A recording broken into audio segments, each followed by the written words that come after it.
The first incident I can clearly remember happened when I was 4 or 5. After speaking to others in the area, I learned that the events I experienced were far from the only things to ever have happened in that area. But I digress. I'll get to the experiences others told me after I relay my own, if there is sufficient demand. It was a typical summer night, and I was settling down to watch Snick. Kudos to those of you who know what I'm talking about. My dad was doing some work outside and my mom was in the kitchen cleaning up from the dinner we'd all just finished eating when my dad came in pale as a sheet. My mom asked him what was wrong and he replied, "I heard something outside. Get my gun." My mother, of course, complied. With the gun securely in his hand, my dad went back outside and my mother, my brother, and I watched him from the doorway. Then we heard it too. It sounded like a woman screaming or something. I know that a lot of animals sound that way, but I've lived in the country my whole life and never heard that sound before. The closest I've come is some videos of big cats. But that raises the question of what a big cat would be doing in the middle of Indiana. My dad paused for a second when we heard it again, but not wanting to look like a pussy in front of his wife and kids, he proceeded to the section of the field next to our house, where the sound seemed to be originating from. Pistol ready. It's important to note that when this happened, there was no house in the field next to ours. A house was built later, but it was pure country darkness at this time. My dad vanished into the gloom, where the sound seemed to be originating from, and for a few breathless seconds, we heard nothing. Then my dad screamed, "Oh, fuck!" and we heard the sound of gunfire. At this point, my mom shoved my brother and I into the house and closed the door on us. I heard my dad yell, "Are the kids in the house?" The panic in his voice was evident. Once my mom assured him that we were safe, they both came back inside, drew the blinds, locked the doors, and refused to speak about it. Later that night, I was eavesdropping on my parents through the vent in my room and heard my dad say to my mom, "I don't know what that was, but I never want to see it again. If the kids ask, tell them it was just someone playing a trick on us." I never asked when I was younger, but once I got older, I've asked him about it on a few occasions. He always refuses to talk about it. After that night, he began drinking heavily. Strange things happened after that, though nothing as major as that noise was. But in retrospect, they all seem to be building up into some sort of crescendo. My mother walked into the kitchen one night and saw an Indian lady standing at our back window crying. She was alone in the house with us at the time. I did some research, and apparently, the land we lived on was used as trading ground of some sort before the settlers came. I don't know any more than that. One winter, my mother saw someone looking at her through our bathroom window. It's important to note that our bathroom window was a good 9 feet off of the ground. She got my dad to look outside. Despite the heavy snowfall, there were no footprints leading away from or to the house. But there were a set of footprints in a circle right outside of the bathroom window, again, with no footprints leading to or away from them. During this time, my dad's drinking increased heavily. This seems to be common in those who have experienced things in those woods, as it happened to a friend's father as well. We would often hear heavy metal coming from inside of the walls. This happened until we moved out 15 years later. No one who lived near us listened to heavy metal. My brother, 2 years younger than I, began talking about how he would see our dead great-grandpa in our house all the time.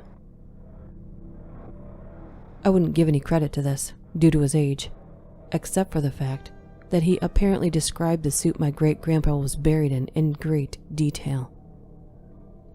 He wasn't at the wake or the funeral. My father's drinking culminated in abuse to my mother, and they got divorced when I was 10 or 11. That's the last you'll hear of my family problems, though I do feel what I've shared is relevant to the story. My father was the nicest guy in the world before that night. I have to wonder what it was he saw that brought him to that point. After the divorce, my mother bought my brother a dog. It was the sweetest dog in the world. We kept him chained up outside.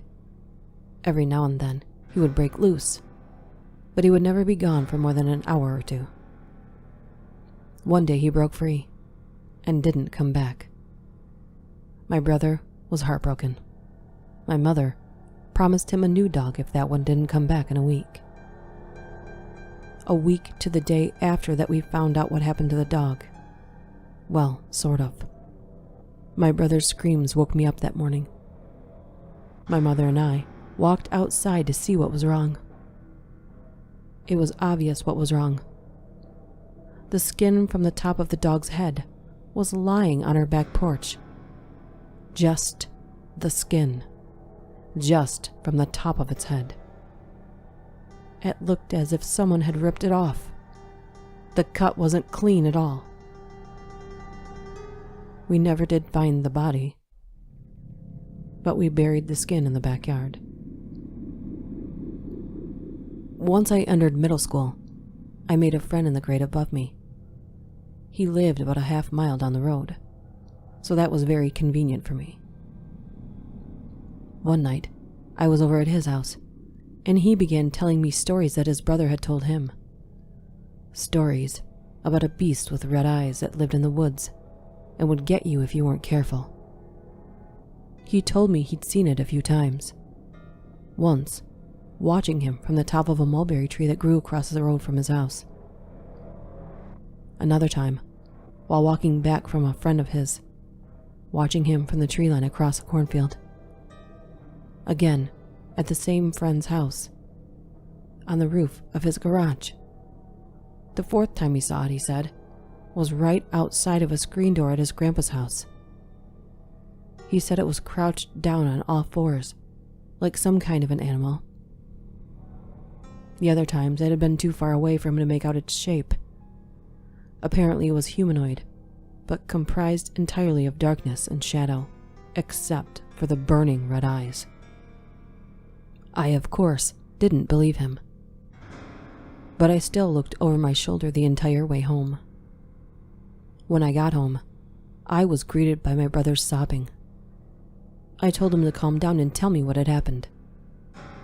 He told me that he and a friend of his were walking back from another friend's house. It should be noted that this is the same house that my friend claimed to see the beast on top of the garage. My brother said that they'd gone down the trail we took through the woods on a daily basis on their way home. But it sounded like someone was following them and keeping pace. He turned around and saw two glowing red eyes set close to the ground. They then rose up to a height of over 9 feet and started coming toward them. My brother ran all the way home, presumably being chased. He ran all that way in the dark. My experience with the beast was to come later. After hearing about my brother's experience, I had my friend tell me everything he knew about the thing in the woods. He told me the story of his father, who had also seen it. He believes it drove his father crazy, and I also believe that my own father saw it as well, given the parallels between the two stories. The only difference was that my father and mother divorced, and my father moved away. His father ended up getting shot by his mother due to the abuse his drinking brought about. Being young, 15, 16, and fearless at this time, I naturally thought it would be a good idea to fuck with the thing, whatever it was, to see what it was made of. This proved to be a mistake. I went into the woods with a dagger. which I thought would protect me, I guess. I don't know what I was thinking. I sat in a clearing until it was dark, when I started to taunt the thing. You know, general stuff that a teenager would say, like, "You're a fucking pussy, and I don't believe in you." And, "Looks like everyone is afraid of nothing because the only ghost here is a gigantic fag." The only problem for me was that what I was doing worked. The woods went quiet. Quieter than I'd ever heard them.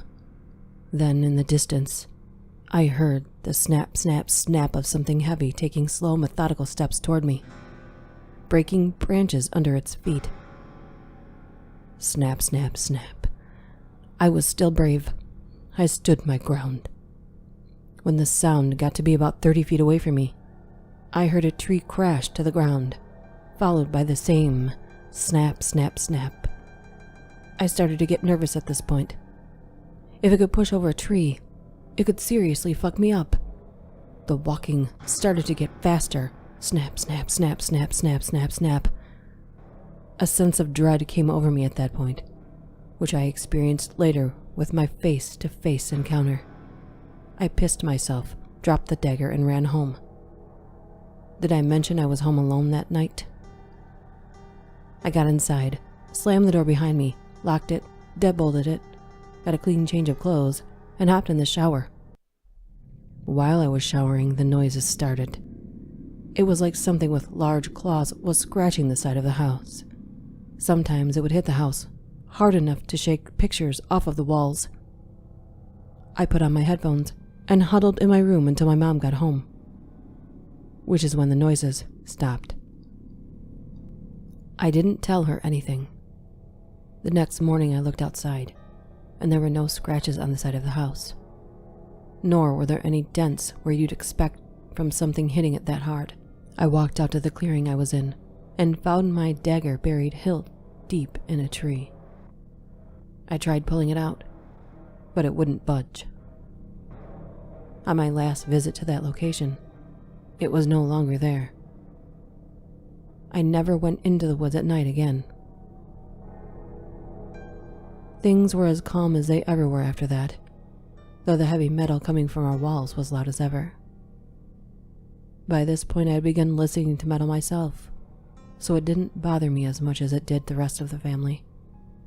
After my experience in the woods, it was Christmas Eve, and we were at my grandpa's house. As we left and were driving through a wooded section, my mother cut something in the headlights. Time seemed to slow down when I saw it. It was walking across the road, from one wooded area to the next. The entire encounter couldn't have lasted more than 15 seconds, but it seemed like 15 minutes. It stood around 9 feet tall.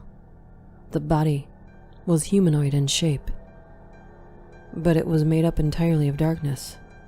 Tendrils of darkness drifted off of its body when the headlights struck it. I'm unsure if that was caused by the headlights, or if it was simply some strange aspect of the beast. Its arms noticeably moved, though in a manner that is hard for me to demonstrate adequately. Its entire range of motion seemed alien and unnatural. I was filled with dread. It turned and looked at me. Its eyes, two glowing coals floating in the physical darkness that was its body. The head turned, but not in the way yours or mine would. It was more as if the eyes shifted. It's very hard to describe. I made contact with it for what seemed like an eternity. Then it looked forward and walked back into the woods on the other side of the road. Time slowed down and the sense of dread left me. We all looked at each other with a "did you just see that" look on our faces. We didn't speak about it until we got home. These days, when I bring it up to my mom, she always says it was a raccoon. But the look in her eyes lets me know she remembers, and that's all I want, to know that I'm not crazy. I haven't seen it since, though the fear has never left me. We moved a year after that. I went to college, but kept in touch with my friend who lived in the area. He became obsessed with the thing in the woods during that period. He would often go out into the woods at night, with nothing but a tape recorder and some candles. I don't know if he ever picked up anything on the tape, and to be honest, I wouldn't want to hear it if he did. The last words he said to me were, "I went out into the woods and promised it my soul if it would give me the name of the girl he loved." He got her, but she destroyed him. He's now a broken down junkie who lives day by day eating from trash cans and stealing for a hit of whatever drugs he can get his hands on. He was the smartest person I knew. I've since moved back to an area that's 10 minutes away from there. I'm interested in going back sometime, but not without backup. Although the link to this story leads you to a Creepypasta wiki, the story was posted there by someone else that found it on a Reddit page. The author is unknown, and so I guess the authenticity will be for you to judge. See you next time.